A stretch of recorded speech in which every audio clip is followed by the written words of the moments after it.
स्वागत है आपका फ्लाइंग अब्रॉड में। मेरा नाम है शिल्पा, मैं जर्मनी में रहती हूँ और मैं यहाँ के बारे में बहुत सारे वीडियोस बनाती हूँ। और आज के वीडियो में बात करने वाले हैं कि यहाँ पे जैसे हमारे मंथली एक्सपेंसेस क्या होते हैं, ताकि जब आप जर्मनी आओ तो आप भी एक आइडिया ले पाओ। तो गाइस, इस वीडियो में मैं आपको बताऊंगी कि आपका मंथली सेविंग्स भी क्या हो सकती है जर्मनी में, तो वीडियो को एंड तक ज़रूर देखना। ऐसा वाला वीडियो हमने बनाया था 2 साल पहले, लेकिन क्योंकि अब एक तो हमारे घर में आ चुकी है नई मेंबर, हमारी 6 महीने की बेटी, और साथ में इतना ज़्यादा इन्फ्लेशन हो चुका है और हमने जैसे घर भी शिफ्ट किया है तो बहुत सारे खर्चे बढ़ गए हैं। तो हमने सोचा कि 2 साल के बाद में आज हमारे क्या खर्चे हैं उस पर एक अपडेटेड एक्सपेंस बनाया जाए। तो इस वीडियो को मैंने डिवाइड किया है 3 पार्ट में। पहला जो होगा वो है फिक्स्ड कॉस्ट, जिसमें मैं बात करूँगी जो महीने के खर्चे होने ही होने हैं। उसके बाद में सेकंड है जैसे जो मंथली लाइफस्टाइल कॉस्ट होती है वो, और फिर एक है जो पूरे साल में जो खर्चा होता है वो भी मैं आपके साथ में शेयर करूंगी, जैसे कि ट्रैवल हो गया, इंडिया ट्रैवल हो गया, या फिर कुछ भी और अगर एक्सपेंसेस आते हैं तो अगर बात की जाए फिक्स्ड कॉस्ट की, तो रेंट जो है उससे आप बच नहीं सकते।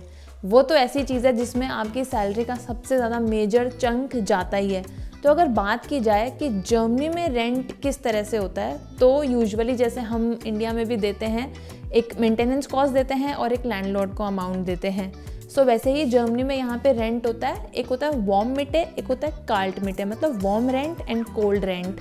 जैसे कि ये वर्ड्स ही खुद से एक्सप्लेन कर रहे हैं। कोल्ड रेंट में वो वाला अमाउंट है जो आप सिर्फ घर के लिए देते हो, जो डायरेक्टली लैंडलॉर्ड को जाता है।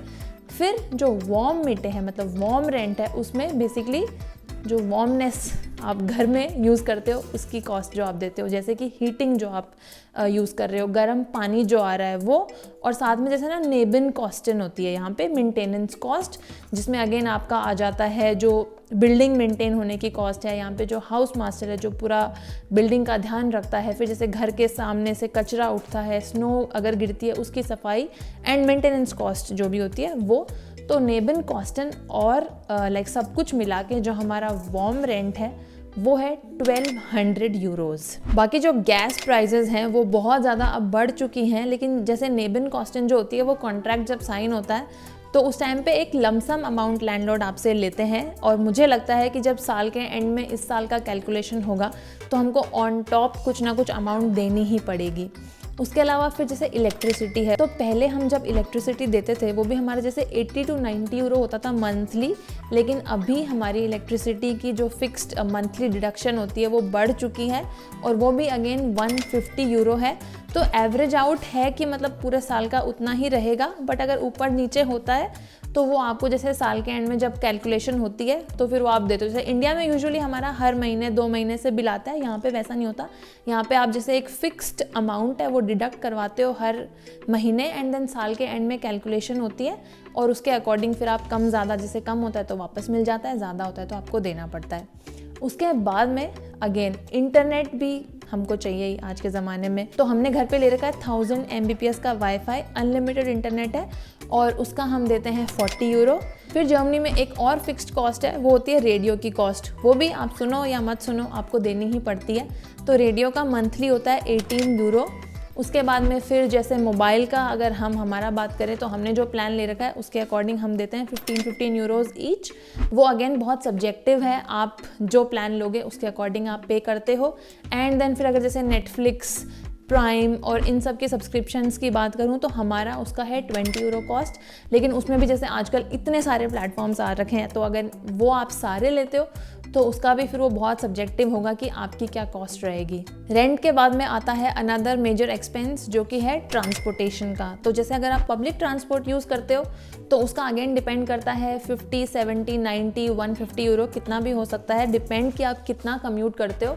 हमने यहाँ पे कार लेके रखी हुई है, और जैसे उसका अगर मैं बताऊं तो जो फ्यूल है, कार की इंश्योरेंस है, और जैसे अगर ओवरऑल कभी उसकी सर्विस आती है, कभी उसका कुछ और कॉस्ट आती है, तो उनको अगर जैसे डिवाइड करो तो वो हमारा मंथली आता है 550 यूरोज़।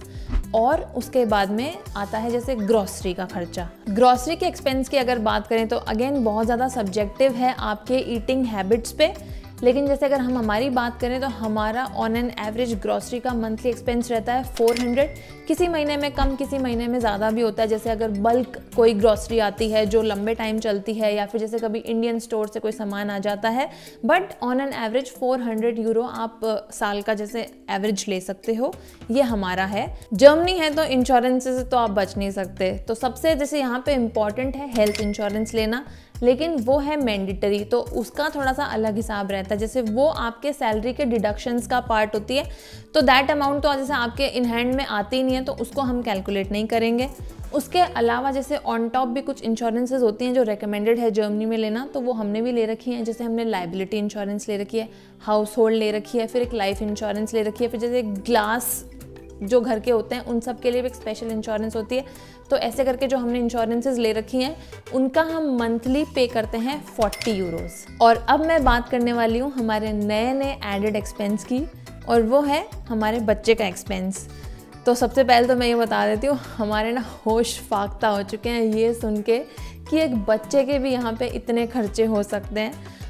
जैसे आपको लगता होगा बच्चे के क्या ही खर्चे हैं, बट जैसे अगर उस मंथली जो डाइपर्स आते हैं, वाइप्स आती हैं, फिर जैसे और जो हाइजीन का सामान होता है बेबी का, वो हो गया।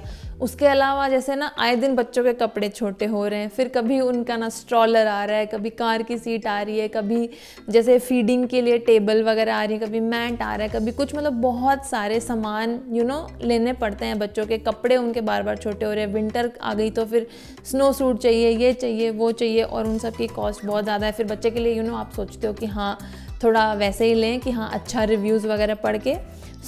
हमारा जैसे अभी तक हमने जो भी एवरेज आउट लिया है 6 महीने के एक्सपीरियंस के अकॉर्डिंग, उसमें पर मंथ अभी तक बच्चे का एक्सपेंस हो रहा है हमारा 200 यूरोज़। फिर अगर जैसे ईटिंग आउट की बात करें तो अगेन इट्स वेरी सब्जेक्टिव, आप कहाँ जाते हो, कितना फ्रीक्वेंट जाते हो, कितना आप खाते हो, बट हम जो हमारी ईटिंग हैबिट्स हैं उसके अकॉर्डिंग हमारा है 120 यूरोज़ ईटिंग आउट का एक्सपेंस।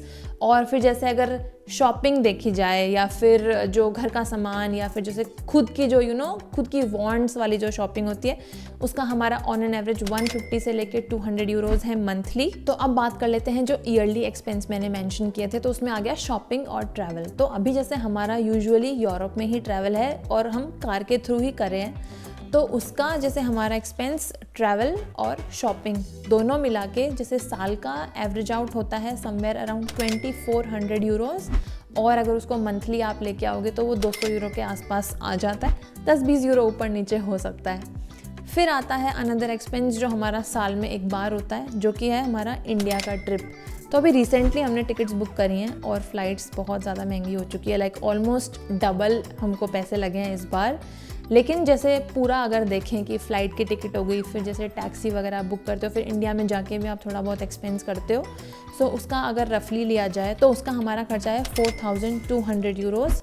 तो अगर उसको मंथली लेके आओ तो अगेन 350 यूरोज़ हो जाता है। तो अब आपको लग रहा होगा अरे ये सब तो ठीक है, लेकिन खर्चा बताओ पूरा, जल्दी से बताओ, ऐसे ऐसे उंगलियों में आपको ऐसे हो रहा होगा कि बस बता दो कितना होता है। तो अगर जैसे फिक्स्ड एक्सपेंसेस जो महीने के जाते ही जाते हैं, जिनसे हम बच नहीं सकते, और फिर जैसे और जो एक्सपेंसेस हैं जो ईयरली आते हैं, वो अगर टोटल हम करके महीने का एवरेज आउट निकालें तो हमारा एक्सपेंस होता है 3320 यूरोज़। तो ये तो हो गए आपको चौंका देने वाले एक्सपेंसेस। लेकिन अब आ जाते हैं गुड पार्ट पे, जो कि है सेविंग्स।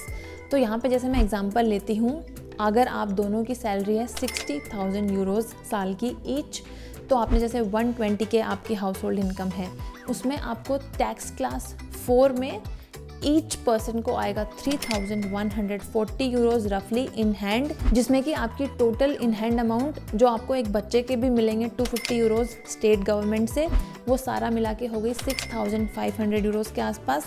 उसके बाद में अगर जैसे आपके एक्सपेंसेस भी हैं 3000 यूरोज़ के आसपास, तो फिर भी आपकी सेविंग्स हो गई मंथली 3500 यूरोज़, जो कि अगर इंडियन करेंसी में आज की रेट 89 के अकॉर्डिंग देखे जाएँ तो वो हो जाते हैं 3,10,000 के आसपास। और अगर पूरे साल का ऐड करो तो वो हो जाता है 37 लाख सेविंग्स ईयरली जर्मनी में। So I hope you like this video. Thank you so much for watching. Keep flying high.